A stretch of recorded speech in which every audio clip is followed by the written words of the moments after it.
Yan, Romans, sige. Romans 12, chapter 12, verse 1 to 2.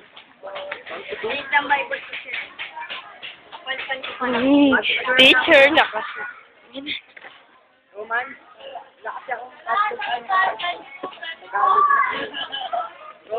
Ba naman siya, teacher mo?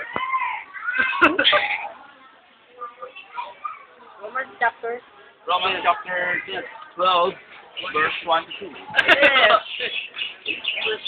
Ating buksan na ating Kailangan talagang ganun. mga Biblia. Chapter ano? Hindi ka naman siya nahirapan. M. Available.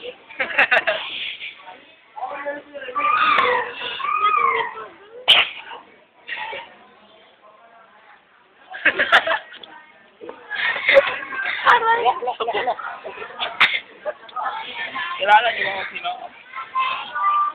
You know me? I'm Kulapso. Hello, Job. Hello, Carla. Opo. Yan na, Church. Romans 12, chapter 1 to 2. Unbelievable. So, brothers, since God has shown us great mercy, I beg you to offer your life as a living sacrifice to Him. Kili-kili mo, teacher. Basa.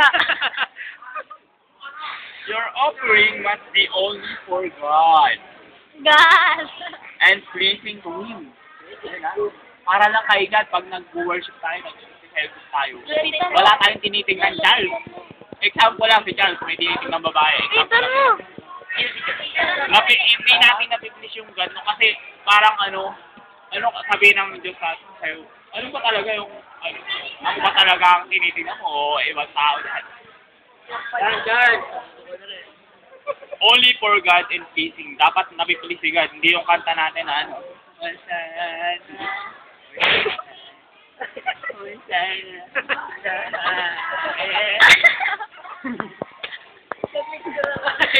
Kita ka teacher, oh. Diba? Dapat ano tayo talagang unang-una kasi natin. Ang kailangan, di ba for example kayo nag-audition kayo Dito ka kasi tumingin. mga play Yan, ganyan. Dito ka humarap. balik kung kayo nag-audition kayo sa isang singing contest, di ba bibigyan natin yung best natin? Yung best natin. Di ba for example sa Talentadong Pinoy, marami dyan na Dito ka humarap, kunyari nga. hurado. Kung ikaw, hindi mo ginawa yung best, mabibilis mo ba yung mga hurado? Basta sarang na 40. Cortina, di ba? Sa tao pa lang yun eh. Tao pa lang yun eh. Alam mo yung tao kasi, mahirap siyang i-please. Halimbawa, nanliligaw si Charles kay MJ. Hindi niya mabibilis siya na paindat-indat lang. Kaya kanta niya lang, Diba?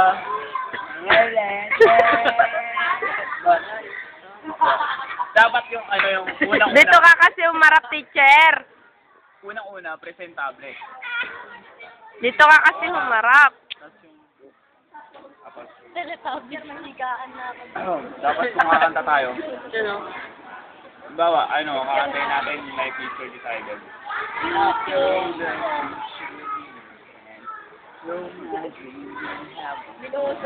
Ba't teacher, may kuha may mic daw? Wow! Diba? Hindi yung... ang kinakanta kasi natin, sinasabi doon, yung kinabukasan daw natin, ang may hawak si God. Amen. Diba? Yun. Alam nga naman malungkot tayo, hindi ko may hawak ng kinabukasan ko. At nasa kamay mo ang mangyayari sa buhay ko. Di ba parang hindi tayo kasi pag once naniniwala tayo na sigat yung may hawak ng future natin, di ba hindi na tayo mag-aalala na ano ba mangyayari sa akin, baka mapariwara ako o mapunta ako sa rehab, mga ganun. Cancel yun sa atin, di ba?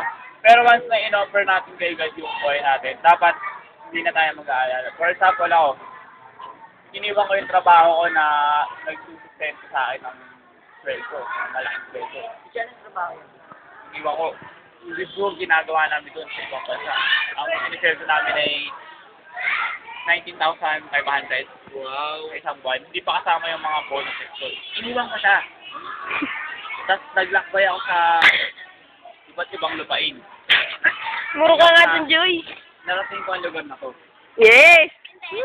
Muro ka dun, Joy. Nakita ko pagdating ko dito, Uro. talagang pumunta ako sa office ni Ma'am Go. Tapos, alam mo yung pagpasok ko, sa kwarto, ma'am. Nakita ko na kasi sa paliginig ko yun, may picture dun ni sila Jess. Bata pa sila. Bigla ko naalala na panaginipan ko na to dati ah. Napanaginipan ko na dati. Talaga? Yung ni Jess, kaya kapag nakita ko eh. Totoo to, promise. Kasi nung... Hindi dyan. Nasa bahay ako, napanaginipan ko yung picture sa office nila. Totoo na naginip ako kasi may girlfriend pa ako nun. Ano? Ang nangyari nun sa panaginip ko, kami daw nung girlfriend ko, may humahabol sa amin. Takbo lang kami na takbo. Tapos nagkahiwalay kami. Tapos, hindi nagkahiwalay lang ng daanan. Di ba takbo na takbo, parang may humahabol. Tapos doon na punta, tapos doon ako. Tapos may napasukan ng kwarto. Tapos nakita ko yung picture sa dyan, yung ka-conquerors doon sa office. Yung nakita ko yun, tapos pinento ko sa girlfriend ko dati, totoo ito nangyari. Tapos, pinento ko sa kanya, hindi namin mag-get, hindi yun si, Pati Marucho. Kaya ako magpapasalamat kayo na nandito ako. Pasalamat kayo sa ex ko kasi nung nag-break kami, nalungkot ako, tapos nagtulong na lang ako sa kwarto ko. Umiyak-iyak ako. Ramdam ka, siyempre. Dahil kinakanta mo yung kanta ni Willie. Yun nga, sabi ko, kailangan di ako masyado malungkot kasi kung na lang ako, dun lang ako, wala akong mapupuntahan. Ang ginawa ko, naghanap ako ng ibang trabaho. At napadpad ka dito. Yun nga yung nangyari, di ba? Ang napanaginipan ko nga, inaabol kami ng girlfriend ko, tumatakbo kami, tapos nagkaiwan